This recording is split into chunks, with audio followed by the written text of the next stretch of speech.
बिस्मिल्लाहिर्रहमानिर्रहीम। अस्सलामुअलैकुम दोस्तों, मेरा नाम अतीकुर रहमान है और आप देख रहे हैं इंड टीवी। अल्लाह अल्लाह अल्लाह, वह शायद बस इतना ही कर पाया था कि इतने में उसे फांसी पर लटका दिया गया। वो इतना महान था कि उसकी शहादत पर अमेरिका सैनिक भी रो पड़े थे। वो इतना ताकतवर था कि अमेरिका समेत 35 देशों ने मिलकर उस अकेले शेर पर हमला किया था। वो अपने वतन के लिए इतना वफादार था कि उसने अपनी जान कुर्बान कर दी, मगर अपने वतन को अमेरिका के हवाले नहीं किया। हाँ, मैं बात कर रहा हूँ सद्दाम हुसैन की। वही सद्दाम हुसैन जिसकी मौत पर इराकियों ने जश्न मनाया था, मगर आज वही इराकी उसी सद्दाम को याद करके रोते हैं। आखिर कौन था सद्दाम हुसैन, हीरो या विलन? कैसे गरीब परिवार का लड़का पूरे इराक का राष्ट्रपति बन गया? क्यों सद्दाम हुसैन ने पहले ईरान पर हमला किया, फिर कुवैत को बर्बाद किया? आखिर क्या वजह थी कि अमेरिका ने सद्दाम हुसैन को पकड़ने के लिए पूरे इराक को बर्बाद कर डाला? क्या हुआ था जब सद्दाम हुसैन को फांसी दी जा रही थी, और फिर क्यों अमेरिका को पूरी दुनिया के सामने माफी मांगनी पड़ गई? सब जानेंगे आज के इस खास वीडियो में। दोस्तों, सद्दाम हुसैन का जन्म 1937 में इराक के तिक्रित शहर में हुआ था। ये वही शहर है जहाँ इस्लाम के हीरो सुल्तान सलाहुद्दीन अय्यूबी का भी जन्म हुआ था। सद्दाम की पैदाइश से कुछ महीने पहले ही उनके वालिद का इंतकाल हो गया था। माँ ने दूसरी शादी कर ली, मगर सौतेले बाप से सद्दाम की एक न बनती थी। सौतेला बाप सद्दाम हुसैन को हर छोटी सी बात पर बुरी तरह मारता पीटता था, मगर सद्दाम हुसैन 10 साल की उम्र में घर छोड़कर बगदाद भाग आया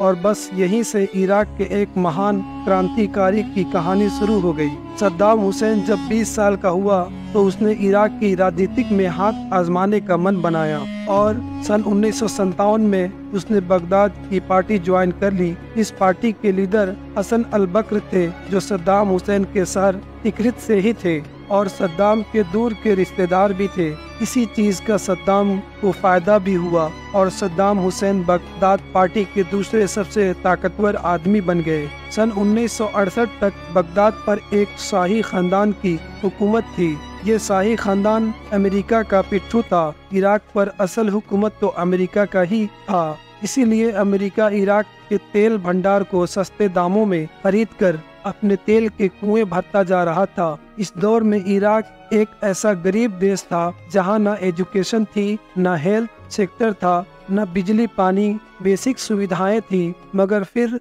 1968 में ईरान की किस्मत करवट बदली है और 1968 में सद्दाम हुसैन और बाथ पार्टी के लीडर हसन अल बकर मिलकर इराक के शाही खानदान का तख्ता पलट कर देते हैं और खुद पावर में आ जाते हैं। बकर इराक के नए राष्ट्रपति बनते हैं और सद्दाम हुसैन उपराष्ट्रपति कहा जाता है कि इस वक्त तक सद्दाम हुसैन इराक के सबसे ताकतवर आदमी बन चुके थे। भले ही प्रेसिडेंट हसन अल बकर बने, मगर पीछे से हुकूमत सद्दाम हुसैन के इशारों पर ही चलती थी। 1976 में सद्दाम हुसैन के जनरल बन जाते ही, जिससे कि अब सत्ता के साथ साथ इराकी आर्मी भी उनके कंट्रोल में आ जाती है। 3 साल बाद वक्त आता है सद्दाम हुसैन की ऑफिशियली हुकूमत का। 1979 बकर बीमार होने के लगते हैं, जिसकी वजह से वो राष्ट्रपति पद से इस्तीफा दे देते हैं। अब सद्दाम हुसैन के अलावा कोई और न था जो इराक का राष्ट्रपति बनने की हिम्मत कर सके। 1979 में सद्दाम हुसैन इराक के राष्ट्रपति चुन लिए जाते हैं। ये वो पल था कि जब पूरे इराक में जश्न मनाया था। दोस्तों, बाकी अरब देशों की तरह इराक में भी बड़ी मात्रा में तेल का भंडार था। मानो पूरे इराक की जमीन के नीचे तेल के खजाने छुपे थे। मगर सद्दाम हुसैन से पहले इराक के तेल पर इराक का कोई कंट्रोल ही नहीं था, बल्कि अमेरिका कंपनियों अपने हिसाब से पूरे ऑयल सिस्टम को कंट्रोल करती थी। अमेरिका सस्ते से सस्ते दामों में इराक का ऑयल खरीदा और अपने कुएं भरता जाता। यही वजह थी कि इराक एक गरीब देश बना रहा। मगर सद्दाम हुसैन के आते ही खेल पलट गया। सद्दाम हुसैन ने ऑयल इंडस्ट्रीज को नेशनलाइज कर दिया, जिसके बाद से इराक के तेल पर अमेरिका का कब्जा खत्म हो गया। सद्दाम हुसैन ने तेल के दाम बढ़ा दिए, जिससे अमेरिका बौखला गया। अमेरिका ने सद्दाम हुसैन से कहा कि तेल के दाम कम करो और इराक का ऑयल सिस्टम हमारे हवाले कर दो, वरना अंजाम अच्छा नहीं होगा। सद्दाम हुसैन ने पलटकर अमेरिका को तारीखी जवाब दिया कि इराक हमारा देश है,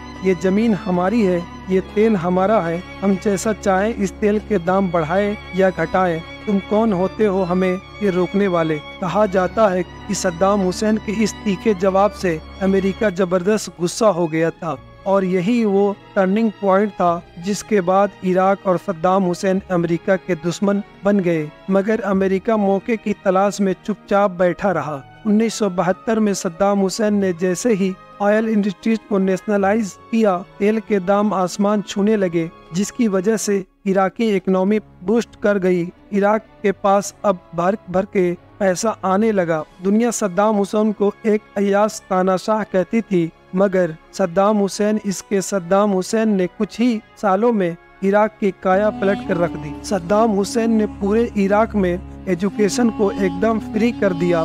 इराक के लोगों को इतना गरीब थे कि पढ़ाई लिखाई तो दूर की बात, वो 2 वक्त की रोटी का भी इंतजाम कर लेते तो यही उनके लिए बहुत था। मगर जैसे ही सद्दाम हुसैन एजुकेशन को फ्री किया, इराक के स्कूल और कॉलेज लोगों से भरने लगे। यही नहीं, सद्दाम हुसैन ने इराक में बाकी अरब देशों में सबसे बेहतरीन हेल्थ सिस्टम तैयार कर दिया था। इराक में पहली बार किसानों को सब्सिडी मिलने लगी, जिससे कृषि क्षेत्र का तेजी से विकास हुआ। इराक का कोई ऐसा शहर न बचा था जहां बिजली पानी की सुविधाएं न पहुंची हो। यहां तक कि सद्दाम हुसैन ने इराक में सड़कें, बड़ी बड़ी इमारतें, फ्लाईओवर वगैरह बनाकर दुनिया के विकसित देशों में लाकर खड़ा कर दिया था। कहा जाता है कि सद्दाम हुसैन ने इराक का जितना विकास किया था, उसके बाद आज तक इराक में उसके आगे कोई नहीं हो पाया। दोस्तों, 1979 की तरफ सद्दाम हुसैन इराक के राष्ट्रपति बने तो दूसरी तरफ पड़ोसी देश ईरान में आयतुल्ला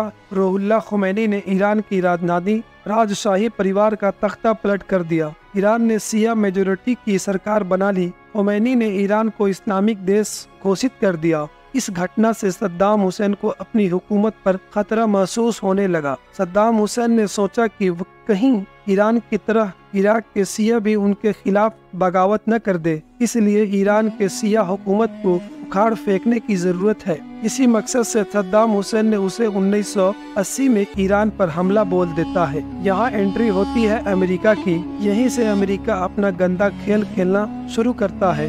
अमेरिका हमेशा से ही इस्लाम के खिलाफ रहा है। उसे कतई पसंद नहीं कि कोई मुस्लिम देश ताकतवर बने या सर उठाए। इस जंग में अमेरिका और ब्रिटेन सद्दाम हुसैन का साथ देते हैं, खूब पैसों और हथियारों से मदद करते हैं। असल में दोस्तों, ये जंग सद्दाम हुसैन ने नहीं बल्कि अमेरिका ने शुरू करवाई थी। अमेरिका ने ही इराक के शियाओं को खुफिया तौर पर सद्दाम हुसैन के खिलाफ भड़काया। उधर कुर्द लोगों को जो पहले ही सद्दाम के खिलाफ दिए, उन अमेरिका के पैसे और हथियारों ने खुफिया मदद की ताकि वो सद्दाम हुसैन के खिलाफ बगावत कर सके। उधर सद्दाम हुसैन सोच रहा था कि ये सब ईरान करवा रहा है। सद्दाम हुसैन इराक पर हमला कर देता है। 1982 तक हजारों लोग इस जंग में मारे जाते हैं, मगर फिर सद्दाम हुसैन को एहसास होता है कि इस जंग से कुछ हासिल नहीं हो रहा। लिहाजा सद्दाम हुसैन ईरान से जंग खत्म करने की अपील करता है, मगर अब तक ईरान इराक पर हावी हो चुका था, इसलिए ईरान जंग को खत्म करने से इनकार कर देता है। लगातार 8 सालों तक ये जंग चलती रही। 1 मिलियन लोग इस जंग में मारे गए। दोनों देश बर्बाद होकर खंडर में बदल गए। इस जंग से दोनों देशों को कुछ हासिल न हुआ। 8 सालों तक ये जंग चलती रही। अगर किसी ने भी इस जंग को रुकवाने की कोशिश नहीं की और जब दोनों देश बर्बाद हो गए, तब यूनाइटेड नेशन मेढक की तरह उठकर इस जंग को रुकवाने पहुंच जाता है। यहाँ अमेरिका का इराक के हाथों ईरान को बर्बाद करने का प्लान सक्सेसफुल हो जाता है। अब बारी थी कुवैत की और फिर इराक और सद्दाम की। दोस्तों, इराक के साथ जंग खत्म होते ही 1990 में सद्दाम हुसैन कुवैत पर भी हमला कर देता है। कुवैत पर हमला की 2 बड़ी वजह थी। एक तो ये कि ईरान के साथ जंग के वक्त सद्दाम हुसैन ने कुवैत से कर्ज उधार लिया था। जंग खत्म होने के बाद सद्दाम हुसैन ने कुवैत से अपील की, हमारा देश बर्बाद हो चुका है, इसीलिए तुम हमारा कर्ज माफ करो।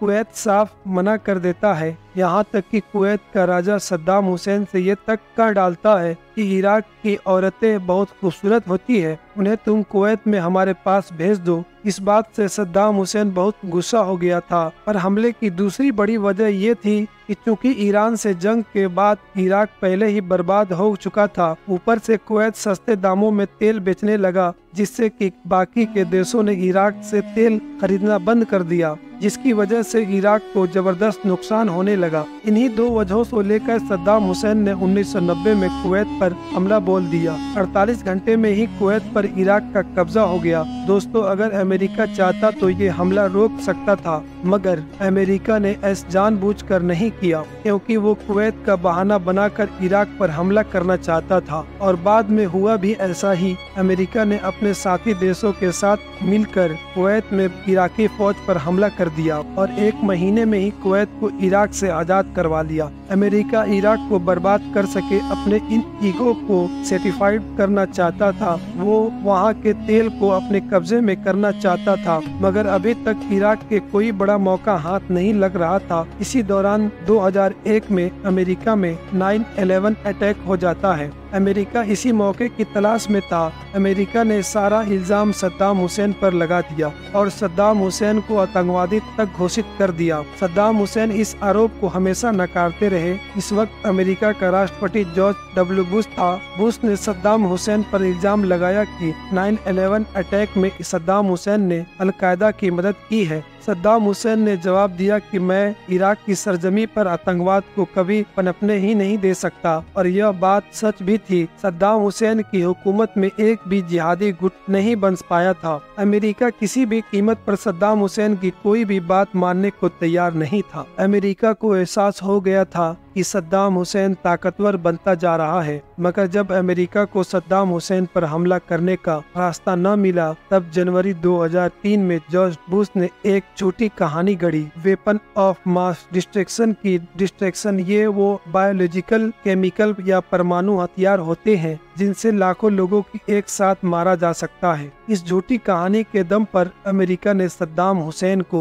पूरी दुनिया के सामने एक शैतान की तरह पेश किया। यहाँ तक कि यूएन की अगुवाई में वैज्ञानिकों एक टीम यह पता करने इराक तक चली जाती है कि सद्दाम हुसैन के पास कैप्टन ऑफ मास डिस्ट्रक्शन या नहीं पूरा इराक छान मार दिया जाता है, मगर कोई हथियार नहीं मिलता। अमेरिका फिर भी नहीं मानता। सद्दाम हुसैन को 2 ऑप्शन दिए जाते हैं, अपने केमिकल हथियारों को खत्म करके इराक छोड़कर चले जाओ, या फिर अमेरिका इराक पर हमला कर देगा। सद्दाम हुसैन ने अमेरिका को मुंहतोड़ जवाब देते हुए कहा कि हम झुकने वाले नहीं हैं, हम इराकी लोग लड़ेंगे। सद्दाम के इस जवाब से अमेरिका का ईगो हर्ट हो जाता है और फिर ह्यूमन राइट, डेमोक्रेसी वो ऑन टेरर के नाम पर 2003 में 35 देशों की फौज के साथ अमेरिका इराक पर हमला कर देता है। बगदाद पर अमेरिका का कब्जा हो जाता है। पूरे इराक को तबाह बर्बाद कर दिया जाता है। मजबूरन सद्दाम हुसैन को वहां से भागना पड़ता है। 10 महीने तक अमेरिका अपना पूरा जोर लगा देता है, मगर सद्दाम हुसैन को नहीं ढूंढ पाता। सद्दाम हुसैन अपने पैदाइश शहर तिक्रित के एक फार्म हाउस में जमीन के नीचे बने एक बंकर में छुपे हुए थे। सद्दाम हुसैन अमेरिका को कभी नहीं मिलता, मगर एक पत्थर ने सद्दाम हुसैन को पकड़वा दिया।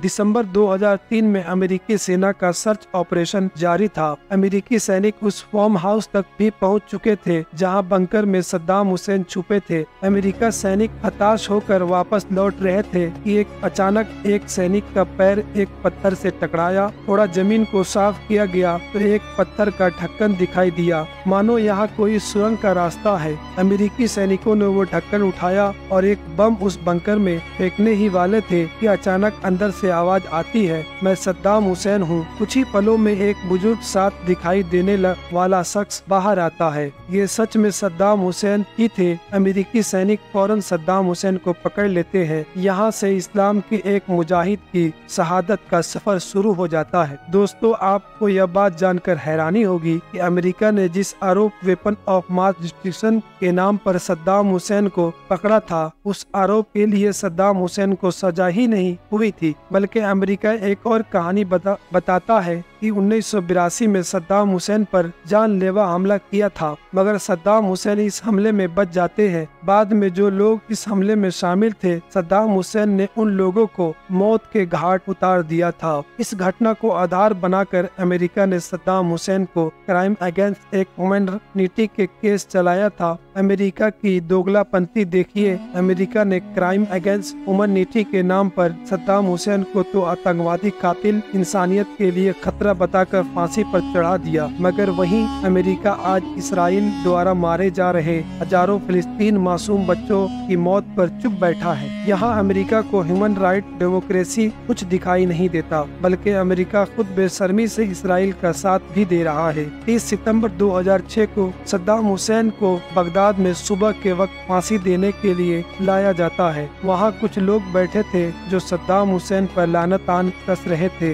एक शिया ने कहा कि सद्दाम तुम जहन्नुम में जाओ। सद्दाम हुसैन ने पलट कर जवाब दिया, तुम्हारा मतलब आज का इराक वाकई में सद्दाम हुसैन के बाद इराक जहन्नुम ही बन गया था। सद्दाम हुसैन को जब फांसी दी जा रही थी, तब उनकी हिफाजत में लगे अमेरिकी सैनिक भी रो पड़े थे, क्योंकि उनको भी पता था कि सद्दाम हुसैन के साथ गलत किया जा रहा है। सद्दाम हुसैन चूंकि एक फौजी जनरल थे, लिहाजा उन्होंने यह मांग की कि मुझे मेरी फौज शान के मुताबिक गोली मारकर सजा दी जाए, मगर इराकी कोर्ट ने सद्दाम हुसैन की इस मांग को नहीं माना। सद्दाम हुसैन ने फांसी के वक्त काले कपड़े से अपना चेहरा ढकने से भी मना कर दिया था। सद्दाम हुसैन को जिस दिन फांसी दी जा रही थी, उस दिन ईद उल अजहा यानी बकरीद का दिन था। अमेरिका की इस शर्मनाक हरकत के बाद फांसी का एक फंदा गले में कस दिया गया। कलमा अशहदु अल्ला इलाहा इल्लल्लाह अभी पूरा भी नहीं हुआ था कि पैरों तले से एक तख्ता खींच लिया गया। एक ही झटके में सद्दाम हुसैन की गर्दन टूट गई और कुछ ही